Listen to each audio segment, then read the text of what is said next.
Hey, everybody. Welcome to the PVD Horror Podcast. This is Dave. I'm joined with my co host, Brandon. And today we have special guest, Gabriel Abrantes, who is joining us. I said it with a little flair. Do you like that? Beautiful.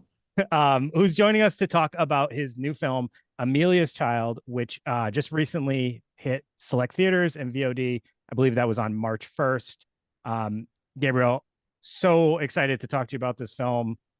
This was an absolute pleasure, but thanks for joining us overall. If you like all things horror and want to get the best horror news, interviews, and reviews, Like, subscribe, and ring that bell to follow us and satisfy all your horror Yeah, it's a needs. pleasure. Thanks for having me. no And problem. Amelia's Children, What did I say?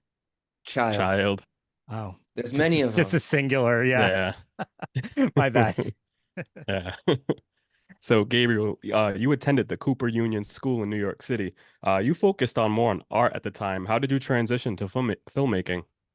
Yeah, so like in high school, even before Cooper, I like made some videos. Like I had like a little mini DV camera, and like me and my best friend would just like go around DC and interview people, and then edit that to like Prodigy soundtrack, The Experience CD. And it was pretty lame, but we were into it, and I like sort of learned early how to edit and do all that kind of stuff myself. And then I went to Cooper, and I kept taking video art classes and doing like really obnoxious and horrible like experimental videos.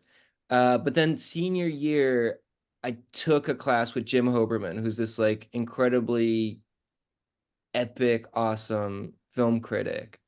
And he took the courses were like as bland sounding as possible. It's like film history one, film history two. But it was just so inspiring. And so immediately I wanted to try working on film. So I bought some like little 16 millimeter rolls. And the school had like 16 millimeter cameras. So I would just take it out every weekend. And I try to spend 10 minutes of film per weekend or something. Okay. And I made like 4 or 5 shorts that year I mean, it would be too much to call them shorts. They're smaller than shorts or something. They're like little experiments. But that's how I started getting into it. And then I was really into like Werner Herzog, who's like, the mad German of cinema.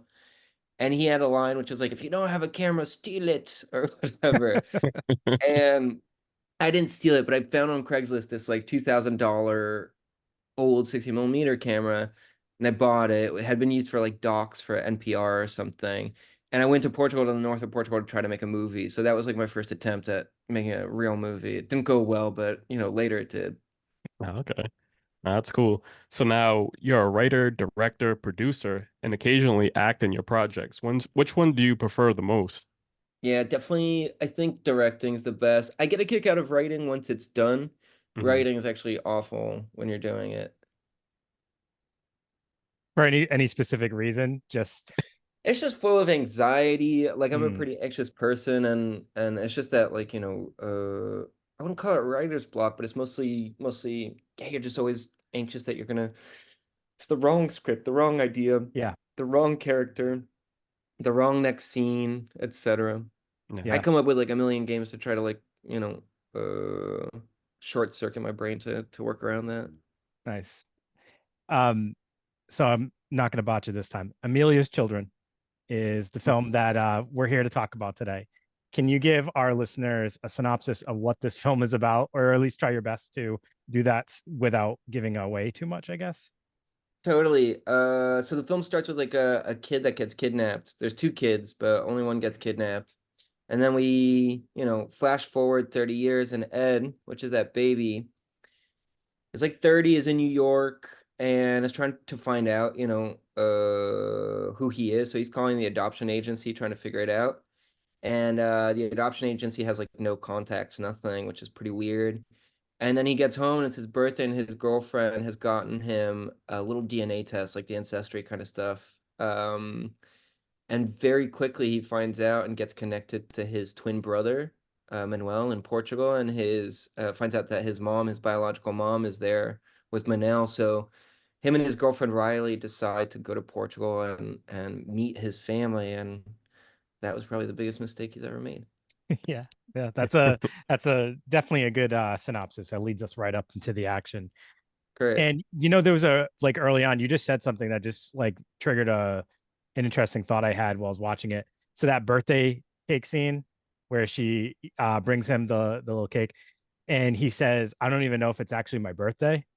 Like Hmm. that must be such a weird concept for somebody who has no trace of like their origins at all, right? It's For almost like a sure. dog that you adopt and you're like you don't It's, really know their birthday, so their adoption day becomes their birthday, right? I always thought that line was funny. Yeah. We premiered here at IFC in New York Friday, and a bunch of friends came and stuff, and it was so nice because like I guess there's a lot of people that share like the humor, so they're laughing at that kind of stuff, which Yeah. was cool to see.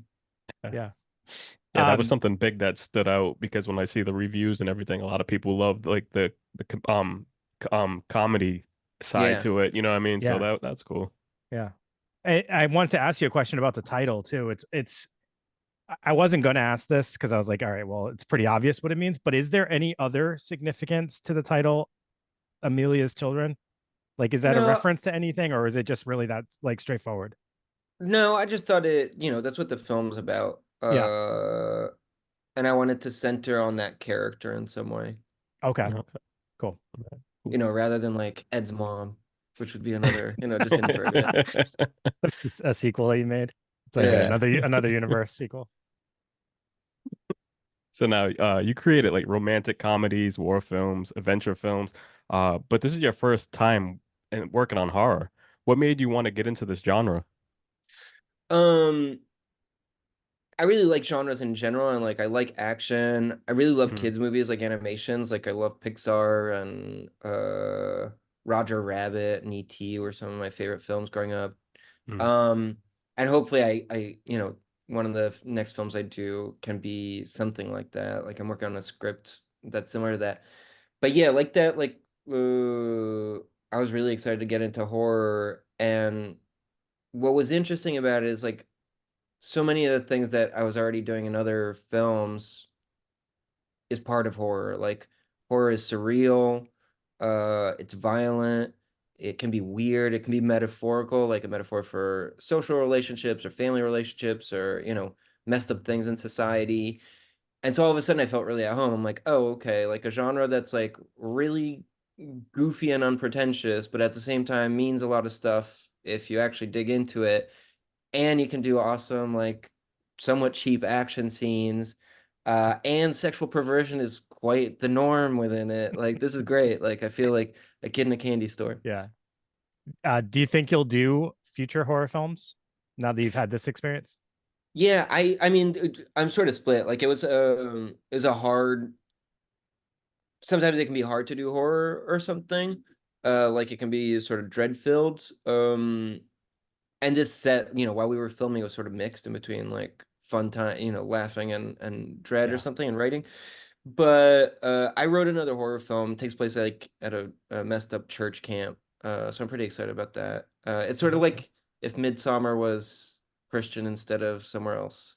Cool. Cool. So a little cult-ish, Yeah. maybe. Awesome. Yeah. I mean, like, yeah, I don't want to give it away, but yeah, something like that. Very cool. Yeah, Gabriel, you just brought up like the animation and everything like that.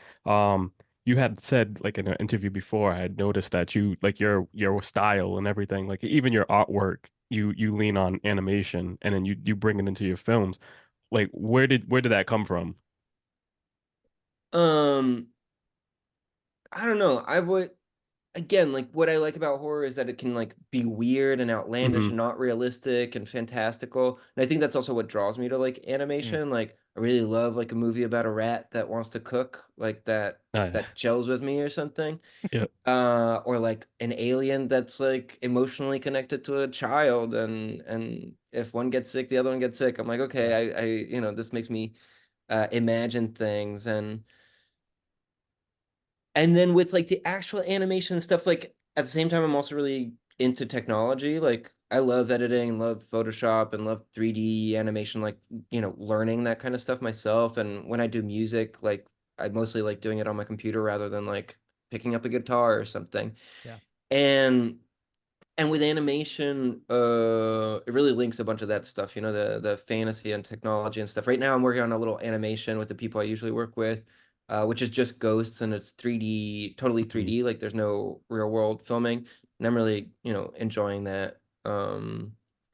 So yeah, and then in like this horror film, we had a bunch of effects, but mostly slightly more boring ones, like just like green screen to make twins, some set extensions to make, the landscapes a little more bombastic or something, some like extra gore, like blood and stuff, just to make it a little more spicy.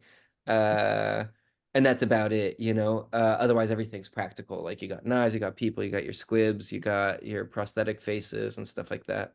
Okay. I think what you're saying, and you might be this is like the thing that people love about horror, like the horror fans. We love practical. So the Yeah, things that me too. you're Yep. kind of identifying are like maybe could be boring in like the technology world is actually things that like we really find endearing. In horror, I totally agree. I like hate the like digital ghost, like Yeah. in a horror movie. I Yeah. love like digital ghosts that only exist in like Casper the Friendly Ghost. You know what I mean? Right. Like Yeah. there's a good example is like Ringu. Like I think that monster is so awesome as like an actor who's like a contortionist, etc. Yeah. And then you have like a film like Mama, where I think the like ghost that's similar is this digital ghost, Mhm. and it's just not as scary, I guess. I don't Yeah. know. I don't know what Yeah. it is. And a lot of people, like when you take a director like Nolan or something who's trying to do so much stuff practical, like I really love practical stuff. And I come from like a fine arts background where like I like painting stuff, I like making sculptures, I like all that stuff. But then there's like if I can do all that and then put like a robot, animate a robot in the middle, like I'm really into that mix, I guess. Yeah. But yeah, Yeah. horror, I would say like I would never really do a digital robot in a horror movie or something that Yeah. would sort of annoy me. Because Okay. you never want to have something that takes you out of Yeah. like the idea that this could be real, right? And that I think Yeah. that's what it is with horror. Yeah. So now, like before we got on, we talked about, you were born in North Carolina and then you moved down to Portugal.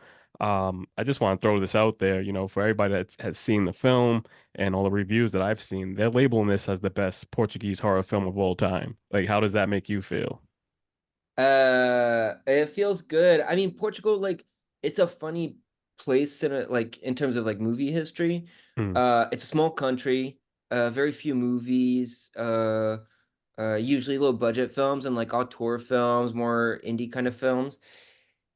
And it's funny that the Portuguese people, in terms of like a recent culture, like in the past 100 years or something, like there's a lot of surrealist poetry that came out of it, and I feel like uh movies sort of took from that. Like a Hmm. lot of the filmmakers are sort of inspired on poets from like the 1920s or 1930s.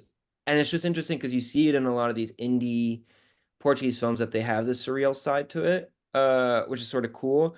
But all of them stay like, at very arm's length from like kind of what's it called? A more pop or genre kind of thing. And that's definitely what I bring to maybe that community of filmmakers in Portugal is like I did this really bizarre first feature that's based on rom-coms, and I think not so many Portuguese directors were like, I'll do a rom-com that's a satire of a rom-com or Yeah. something. And same with horror, like there's few Portuguese. It's the best because there's not so many. Yeah. Yeah. That's all right. You Hopefully gotta soon take there the will be wins. more. Yeah, you gotta take the wins as you get them too, man. We screened at what's it called? At Motel X, which is like the horror film festival in Lisbon. And it's a huge cinema. It's like 800 people in the theater. And it was just so intense, like so awesome. People were like really excited about it.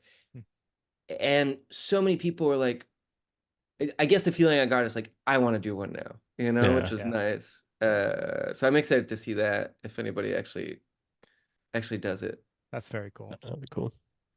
It's interesting though. Like this is like one of their bigger horror movies, and it's got these such like taboo and weird like themes in there that like this is what's going to represent Portugal for a little while. So that hopefully some more do come out. Yeah. um, but like some of the themes that you touch on here is like obviously the vanity, narcissism, and I don't think this is too much of a spoiler because I've read a little bit where you have kind of openly talked about this, but like there's some like Oedipal complex stuff going on here, hmm and yeah, I mean that's like a rather taboo subject matter. Totally. I think it's like incest is the thing that's taboo across every single culture. Like, some cultures are inviting of like what's it called? Cannibalism or Yeah, whatever. yeah, But that's the ultimate one. Right. Yeah. What made I you don't know. comfortable and confident enough to like tackle on such a like a heavy taboo? I'm like interested in like perverse movies, or like I really like this director, like Michael Haneke. You guys know him? He's like No, not Austrian. He's sure. like the No. the as the messed up Euro director or whatever. Okay. And he's got this film, The Okay. Piano Teacher, that I think is awesome, or Funny Games, and always trying to, Oh, I Okay. know Funny Yeah, Games. funny Yeah. games. Yeah. yeah, push a little bit of the transgression and stuff. Or Pasolini, I always like really loved. So I don't know. I also thought that's sort of what I could bring to this world or something, is a little Yeah. bit of this European transgression. The film's a little bit about that as well. This like contrast about the US and Europe. This American couple that goes to visit this, messed up Yeah. family in Portugal. So that's that. And then I don't know, I mean, it is taboo, and I think sometimes like in the States we can get a little cagey or nervous about that kind of stuff. But Oedipus Complex comes from the play Oedipus Rex. It was like a super popular play in ancient Greece or Yeah. whatever. Hmm. Yeah. So I don't know. I think it's all right. It's just something to think about. And then for me, it was like, does it mean anything? And I wasn't thinking about it too much while I was writing it, because I think a lot of the authors and people that like I like and sort of think about a lot, they're like, yeah, the meaning comes after. Like, you just write what seems funny or interesting or dark or intense to you, and then don't try to like make some metaphor and then fit it into words or something. And similarly with these themes in the film, it's like I've been talking a lot about how like it might be about one generation not letting another generation like live its life, being Hmm. being which is something like, for me, like a lot of people in government in the US are refusing to let a next generation step up. Like, there's so many like septuagenarians and octogenarians in Yeah. in Hmm. Congress, and our president. Um, and so the film's a little bit about this. Is about like a boomer generation that refuses to let their millennial or Zoomer kids like live their lives as they would, and they want to be young again. They want to be in power forever. Um, but that's something I sort of became clear later once I'm editing and stuff. And that's also what gives me sort of license to use that sort of darker stuff as my material. I love that the subject matter or the story kind of started to provide its own meaning. Like you Yeah, didn't go in with the intention, like I'm going to make a story about this. You just yeah. started writing the story and it actually started to tell you what it was about. That's actually like crazy if you think about it. Yeah, for me, there's this author I really love, George Saunders, and he teaches at Syracuse, and apparently like his students love him. And he came out with a book about Russian stories called "A Swim in a Pond," and now he has a Substack that like he basically just teaches Hmm. people like me, or like the 80-year-old aspiring writer in South Dakota or whatever, to write. Yeah. Everybody loves him on the comments. It's like a very like warm, fuzzy kind of community or Yeah. something, which is Yeah. funny. But he's always saying that it's like, yeah, the meaning is not something.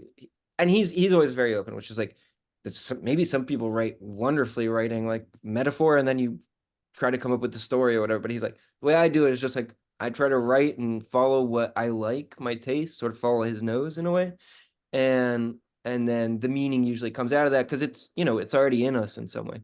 Yeah. That's amazing. I have so many Yeah. thoughts about that, but I know we're on a time constraint. But like that is such an interesting concept. It's really kind of blowing my mind right now, because I think so many people do it the wrong. Like, not I shouldn't say it's the wrong way. Do it the other way, where they go in really heavy with the intent, and like you said, maybe the whole film's gonna be a metaphor, and Yeah, then there's something translates differently in that. Like Yeah. totally. so it's very interesting concept, and I think it plays out really well. And sometimes like the meaning's already in the genre in some way. Like, I've been thinking about this a lot, because I've been thinking about like movies I really like and character arcs I really like, and a way to like sort of like figure out how to write better or something. Yeah. And I'm like, well, why do I like Silence of the Lambs so much? Like, of course I like the gore and the violence, and Hannibal's such like an out there character, but I'm like, why do I accept the arc? Like, this Clarice character, she's so boring, like milk toast, like Yeah. hasty, like goody two shoes.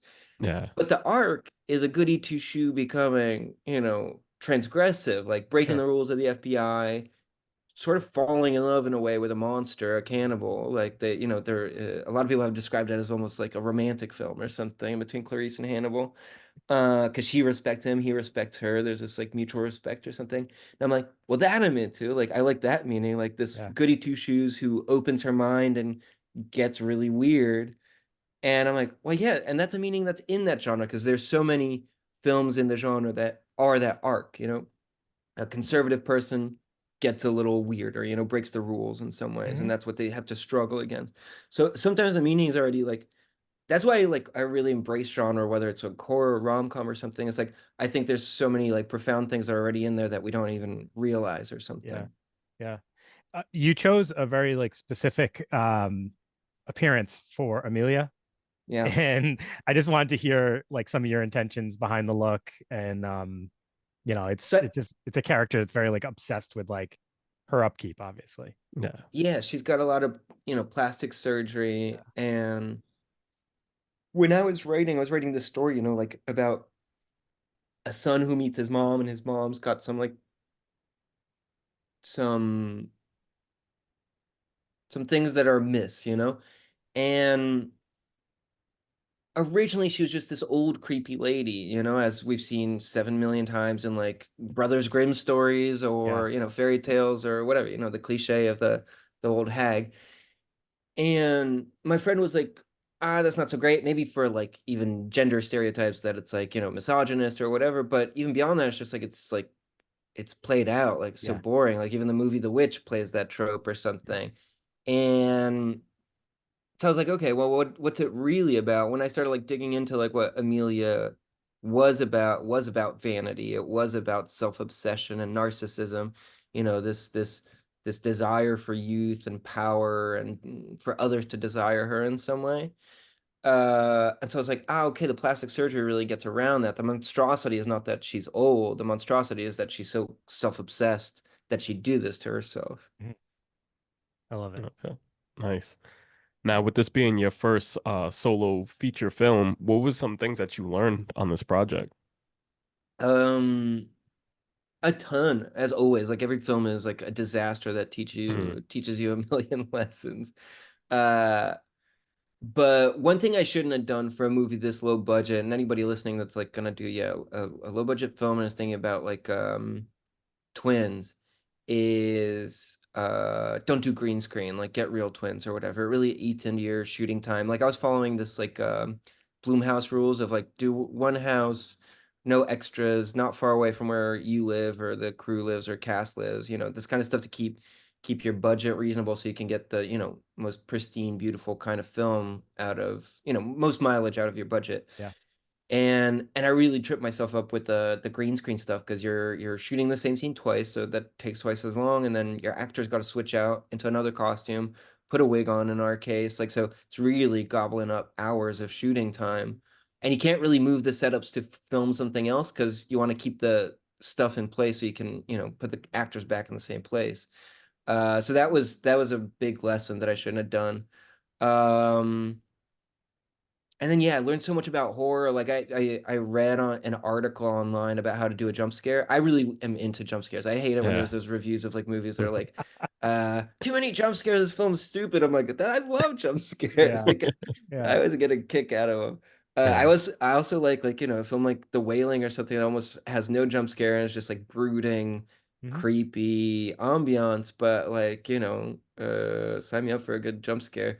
Um, and when I first had a try at it, it really wasn't working. And I was like, what's wrong? And I'm trying to like, because we're getting some of these things like rough edited back while we're shooting to make sure if we need to fix anything.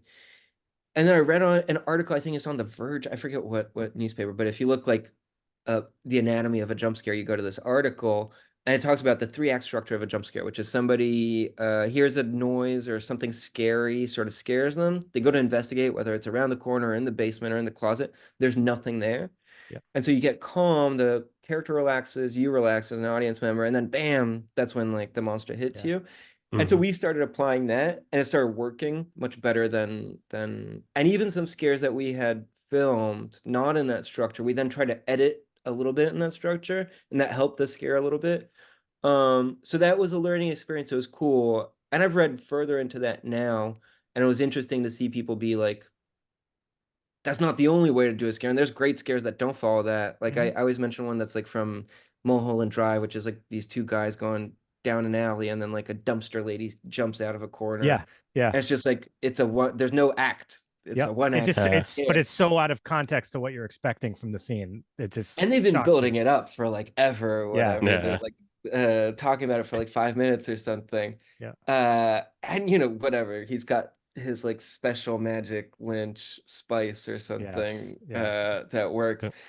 And so, there's a bunch of ways to do scares, but that was definitely like cool to see that there is, some kind of formula for one type of scare. And that definitely helped me. Did you check That's out the greatest jump scare of all time? What is that? Exorcist 3? Oh, I don't know. Oh, all right. I Check don't even know out if I've seen Exorcist check 3. out yeah. there's a specific jump scare in Exorcist 3 that is like the greatest jump scare of all time. Okay, awesome. I'm excited to That watch. might be my own personal opinion. I might have made that up, but I'm This pretty guy. sure there's other people that agree with that. I think it was talked about somewhere, but please check it out. Yeah, it's up Awesome. It's there. perfect. It's I'll check it definitely That's out. cool though, because hearing you say this and talk about the jump scares, when I was watching the film, I was just like, wow, this is like been like the jump scares are done like really good, that like so I appreciate you, getting into horror and like doing your homework and then, yeah. doing it the right way because, sometimes people just get into horror just to kind of like just do films, just to be like, Yeah. oh, I did this film, you know what I mean? But it's cool talking to you and saying, okay, I did my homework on this, I researched this stuff. So that's Yeah. cool. Thanks, man. So the music, Yeah. Brandon, you were gonna ask about that. Yeah, so just looking back at that, like you composed the score to this film and did all the music too. Like you on top of doing everything else, you talked about like you're wearing so many hats. How does the time and everything kind of like add in on that when you're also doing the music on the film? I feel sort of split about the music because I really loved the experience and I was really nervous about it because obviously it's such like a big undertaking. I'm not a musician that was like trained at school or whatever. Like basically over COVID, I've always been into music and like tinkered on the piano, but very like amateur. Like I'd never really written a song. Like I guess for two shorts I did the music, but that like the stakes are so low, like and the first short's like a 6 minute experimental short, like, I just tinkered on the piano and that was it and it was cool. And then there was a short that actually needed some like, drama and story told with the music. And I did that and oh wow, that just turned out. Um and that gave me a little bit more confidence. Like, okay, I can make the music for a 15-minute film. Cool. But then with horror, it's like the music, so many people, there's a cliche, which actually you find out isn't true when you're in the editing room. That music is 90% of horror. It's a big part, but I think like it's probably 25 to 50%. The like shot language, acting, filming is so much or whatever of whether a scare works and the tension works and stuff. And there's so many good horror movies that where it's like almost silent, which is surprising. And what taught me this is actually I was watching Ringu again to try to see how they did that, final jump scare. That's what I think is the greatest jump scare to Okay. me, still Okay. till today. Uh but I'm listening to the music, and the music is this really goofy synth string arpeggio, like, but like Philip Glass, like minimalism, like it's not very scary. What leads up to it is scary. Like when there's a shot of the TV, all you hear is the little well pulley, like squeaking, like, and then there's the white noise of the TV. So it's like, and then and both of those for like 2 minutes is really effective. It's really great. But then as soon as like the actual scares happening, it's this goofy ass music. So I was like, the music actually isn't doing it because I put that music on my scares. Yeah. I'm like, it's horrible. Hmm. Uh, so that was cool. But then for actually doing it, like I'm just doing so many tutorials online of like how to compose, and there's so much material on YouTube of how to make music. Mm. And there's like this good company, Spitfire Audio, which I got a bunch of samples from, and they just have tutorials like how to orchestrate it. And like their, you know, motto is sort of like anybody can make music and make Yeah. soundtracks and stuff, which I think is cool because I sort of share that with like films or art and that kind of stuff. Is anybody with a will can sort of do it. Um, and And so yeah, little by little I learned. I took a lot of inspiration from like Bobby Krlick, who did the Midsummer soundtrack. But actually from his electronic music before Midsummer. Midsummer inspired one track on the film, which is when Ed and Riley show up at the mansion. There's these like sort of fantasy strings and a little bit of harp, and that's sort of like reminiscent of a bit of like the Midsummer arrival to the camp kind of stuff, to the village. But his electronic music is like really sub bass heavy, and he'll have all these risers that are like reverse cymbals going into like a big pounding like thump. And like the end of the film is really inspired on that. It's like, and it's like really Okay. pumping and pounding. I really Yeah. love that. So I don't know. Making the music was a lot of fun, but yeah, it does take a lot of time. And at a certain point, it's like another 3 months on a film that I'd been 9 months in the editing room doing. And I'm like, oof. But funnily enough, doing music didn't have so as much of the weight as it does when you're writing or editing, where you're trying to figure out the story. Like the music's supposed to help the story, but the story's there. Yeah. You Yeah. can only sort of just like aid it in some way. Yeah. Cool. Now, Gabriel, can you share any info on upcoming projects, and can you tell the listeners where they can find you on social media? Yeah, so social media, I'm actually very recently on social media, which is weird. It's like very late to the game. But on Insta, my handle's it's Gabriel Abrantes. And then yeah, Amelias Children is streaming everywhere. It's in a couple of theaters in the States. And so yeah, I suggest watching that. And then next films, I'm stuck in between a few projects. So I have a project with my friend Daniel who did Diamantina with me, and it's sort of a thriller in Silicon Valley, and it sort of like crashes like the alt-right with Silicon Valley all living in like Northern California, which I think is cool. Then I'm working on a kids movie about a robot that wants to be a painter, but nobody will let him because like AI art is like illegal. Mm. And then I have a horror movie, which is yeah, at a church camp, as I was saying. But Awesome. I don't know which one I should do. So Well, well, you know which hopefully I'll one we're figure gonna it out say. soon. Yeah, church camp. Yeah.